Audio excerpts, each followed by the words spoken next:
5 meses de debate e polêmica, 7 tentativas de votação. E o projeto da chamada Escola Sem Partido não tem mais chances nessa legislatura. Agora, só na próxima. Caso Marielle, comissão externa encerra trabalhos e apresenta relatório. A primeira de uma série de reportagens especiais sobre o financiamento das universidades. Depois de um salto de 21 bilhões investidos em 10 anos, os recursos caem e colocam o sistema em xeque.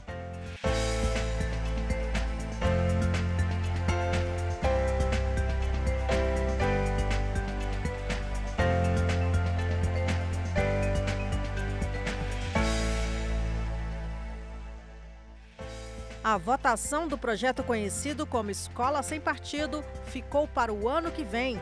Sem conseguir garantir quórum para as votações, o presidente encerrou os trabalhos da comissão. O tema, que tanto divide opiniões, acabou sem uma resposta final. Nada mais havendo a tratar, está encerrada a sessão. A oposição celebrou.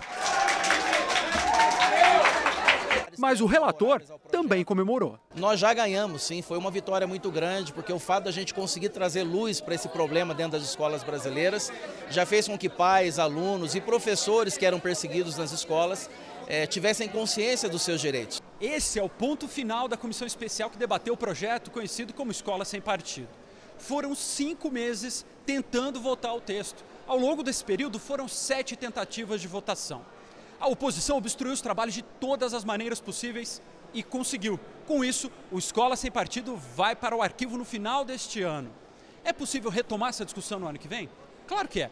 Basta desarquivar o projeto, iniciar uma nova comissão especial, indicar um novo relator, apresentar um novo texto e votar o novo texto. Agora, será que tudo isso é mesmo um problema para aqueles que defendem o Escola Sem Partido? Talvez não. Eu recebi o apelo aqui de muitos parlamentares novos para participar dessa comissão. Eles não gostariam que nós votássemos agora. Eles pediram que esse tema ficasse para o próximo ano. Terão a oportunidade de fazer esse debate. Eles entendem que o projeto, do jeito que está, não há punição. Eles querem endurecer o projeto, eles querem trazer elementos novos ao projeto. Nós estamos muito felizes no dia de hoje e muito preparados para continuar na trincheira da educação, da liberdade de expressão, da construção de consciências críticas para enfrentarmos o próximo ano. A gente diz, pode vir 2019, a gente dá conta.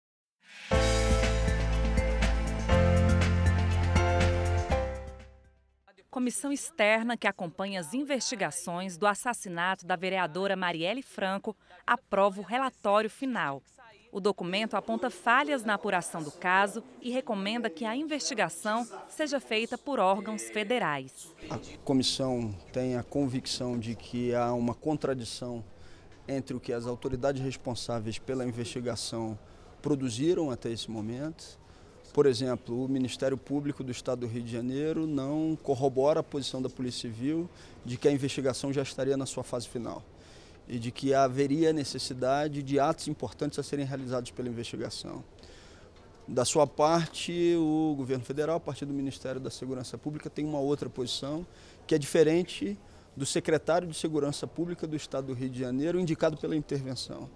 Numa situação e num cenário como esse, a comissão orienta para que a gente tenha o deslocamento de competência solicitado pela Procuradoria-Geral da República ao STJ e que as investigações sejam definitivamente federalizadas. O relatório traz outras recomendações, mais espaço para que representantes da sociedade também possam acompanhar as investigações e aprovação pelo Legislativo de projetos que prevêem maior proteção a defensores de direitos humanos. Em meio à votação do relatório, também foram ouvidos lamentos pelo crime cometido em março e ainda não esclarecido. Diante das contradições que as instituições diretamente envolvidas no caso, na investigação, vêm apresentando, deixa ainda mais o sentimento de frustração e de insegurança. A gente vai continuar cobrando porque entendemos que isso vale para os 62 mil assassinados no Brasil no ano passado. Crime não elucidado é crime continuado, é dor prosseguida e é estímulo aos homicídios e à violência por parte do Estado brasileiro.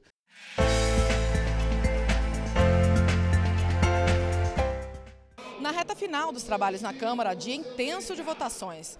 A intervenção federal no estado de Roraima, que passa por grave crise nas finanças, nos serviços públicos e na segurança, foi um dos principais temas. O próprio interventor, o governador eleito em outubro, Antônio Denário, veio até aqui o plenário para pressionar pela aprovação dessa intervenção, que já está valendo, mas precisa da concordância de deputados e senadores. Apesar de a intervenção em Roraima, na prática, só durar 3 semanas, a polêmica foi grande. De um lado, o governo e parlamentares que argumentam que isso é necessário para garantir a segurança das pessoas e o pagamento dos funcionários que estão sem salário há meses. De outro, quem argumentava que isso abre um precedente para o presidente da República tirar do cargo um governante eleito pelo povo antes do fim do mandato. Os contrários também argumentavam que a intervenção abre uma brecha para que todo governo estadual ou municipal com problema de caixa peça intervenção para o governo federal pagar as contas. Olha, o plenário da Câmara também discutiu outros assuntos.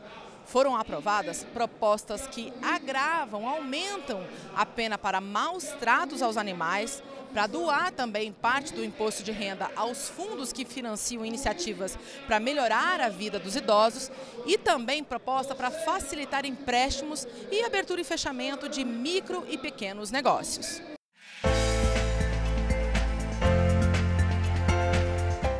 Comissão aprova relatório da reforma tributária.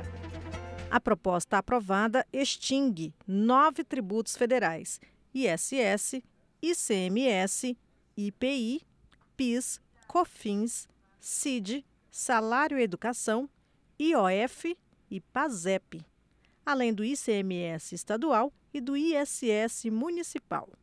No lugar deles, a proposta sugere a criação de um tributo de competência estadual, chamado de Imposto sobre Operações com Bens e Serviços, IBS, e um imposto sobre bens e serviços específicos a cargo do governo federal. O parecer cria um período de transição para o novo sistema, que vai durar 15 anos, dividido em 3 etapas. Haverá uma fase de convivência do sistema antigo com o novo, em que o primeiro vai desaparecendo para dar lugar ao segundo. O parecer do deputado será analisado agora no plenário da Câmara, o que deve acontecer somente na próxima legislatura. Vai diminuir o preço dos produtos, porque vai diminuir a carga tributária potencial sobre as mercadorias, sobre os bens, os serviços. Então, todos ganham. Quem ganha? Primeiro, quem ganha é o povo brasileiro, né? O consumidor. Ganha as empresas, porque diminui o seu custo de produção, torna competitiva as empresas entre elas do mesmo ramo e com o resto do mundo. Ganha o governo federal, estado e município, que vão ter boas arrecadações permanentes, vai ter mais dinheiro para a educação, para a saúde, para a assistência social, porque vai fazer a economia crescer. Quanto ao sistema tributário como um todo, evidentemente que há divergências. Nós defendemos um sistema tributário progressivo, que aumente a tributação sobre a renda e o patrimônio, portanto a tributação direta, e reduza a tributação sobre o consumo. Temos pontos que apoiamos, concordamos, como, repito, o de organizar a administração tributária, de prever a autonomia das administrações tributárias que sofrem tanto a ingerência política. É importante proteger a administração tributária da ingerência política, que é tão prejudicial ao interesse público.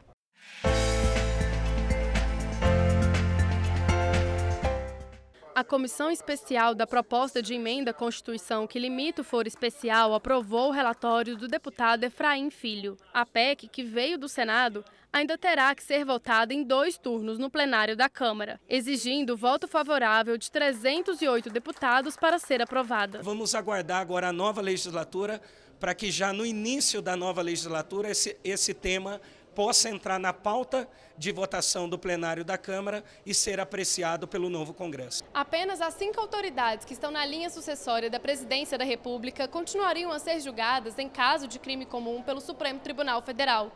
O próprio presidente e o vice-presidente da República e os presidentes da Câmara dos Deputados, do Senado e do STF. É estimado em 55 mil o número de autoridades que podem perder a prerrogativa de serem julgadas por tribunais federais ou estaduais.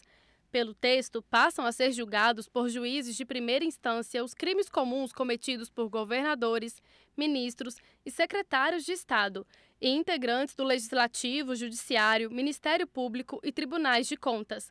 No casos enquadrados como crime de responsabilidade, vários agentes públicos continuarão a ser julgados por tribunais e casas legislativas, conforme o cargo que ocupam. É a forma de fazer valer aquilo que diz o artigo 5º da nossa Constituição.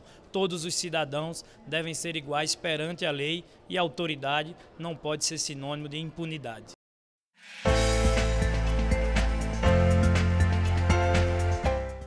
Foi aprovado em subcomissão nesta terça o relatório sobre o Estatuto do Idoso.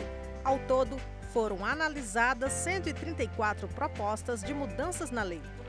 As 134 propostas foram agrupadas em áreas temáticas: transporte, direitos humanos, minorias e cidadania, previdência, assistência social, direito penal e processual, saúde, habitação e moradia, trabalho e emprego. E analisadas uma a uma pelos parlamentares. Pelo relatório aprovado nesta terça-feira, 2 projetos vão ser encaminhados para apreciação dos deputados em plenário ainda nessa legislatura. Para a gente implementar, se possível, ainda nessa legislatura.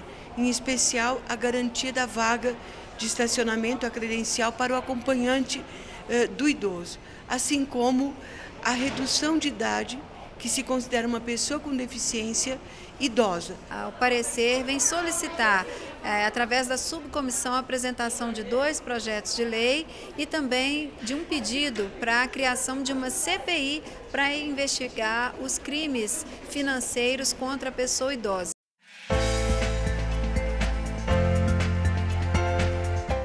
O financiamento do ensino superior no Brasil está em xeque. Depois de um salto de 21 bilhões de investimentos em 10 anos, o dinheiro destinado às universidades vem caindo. A TV Câmara teve acesso com exclusividade a um relatório do Centro de Estudos e Debates Estratégicos sobre o financiamento da educação superior no Brasil. Veja qual é a situação em números na primeira de uma série de 3 reportagens especiais sobre o tema.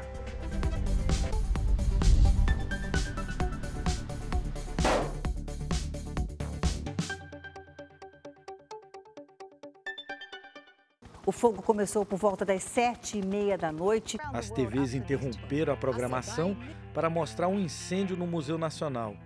200 anos de história foram perdidos em poucas horas. A notícia chocou o mundo e despertou a opinião pública brasileira para um problema ainda maior: a crise do financiamento da educação superior no Brasil. Como outras 63 instituições federais de ensino superior, a Universidade Federal do Rio de Janeiro, responsável pelo Museu Nacional, sofre com os cortes de recursos. Em 2014, o nosso orçamento de investimento era de 52 milhões. Este ano nós estamos com 8. Relatório preparado pelo Centro de Estudos e Debates Estratégicos da Câmara fez uma radiografia completa do setor. Os recursos federais para o ensino superior vinham crescendo. De 16 bilhões de reais em 2005, chegamos a 37 bilhões em 2015. Com a crise, o orçamento federal caiu 10%.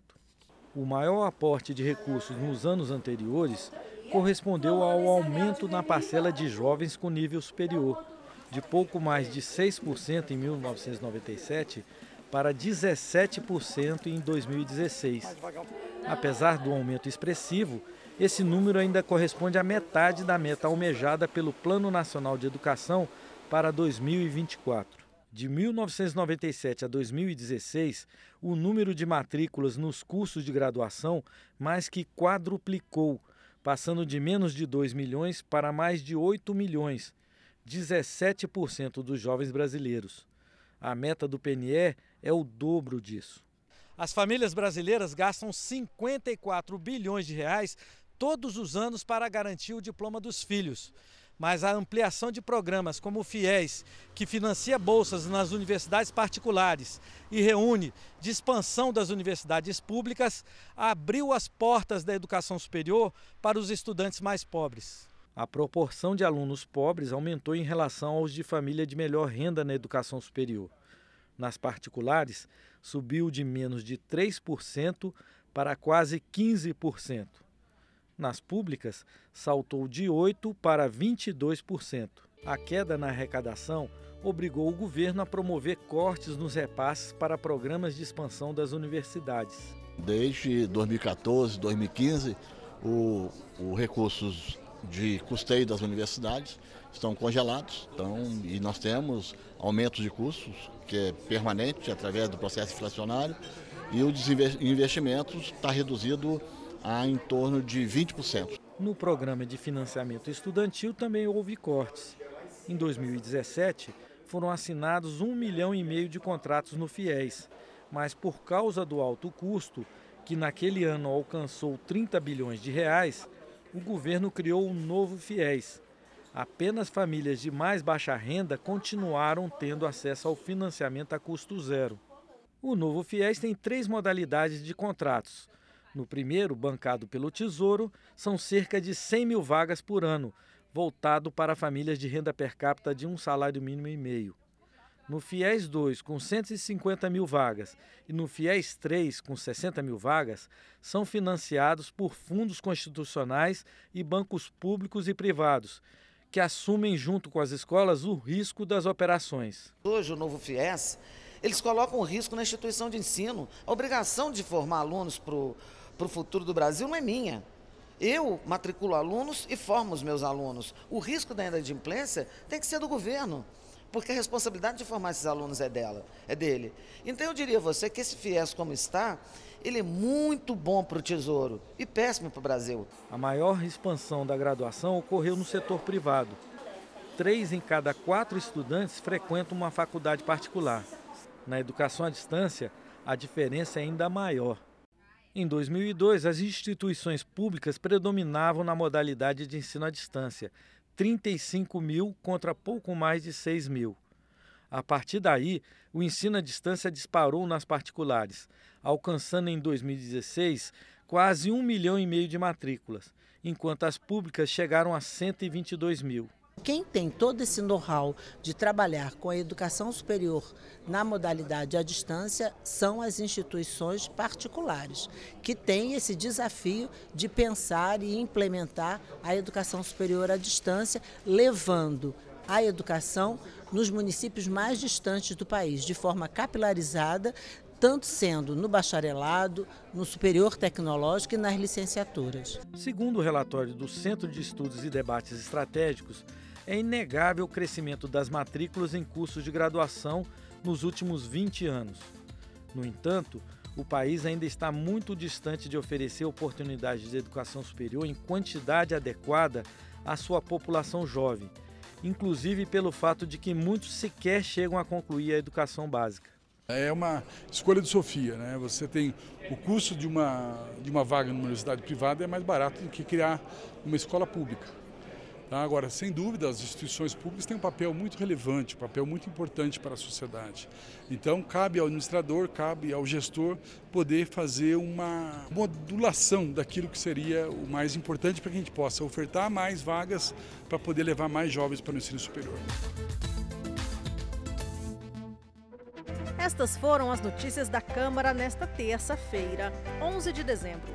Para mais informações ou para rever nossas reportagens, acesse www.câmara.leg.br. O Jornal da Câmara volta amanhã.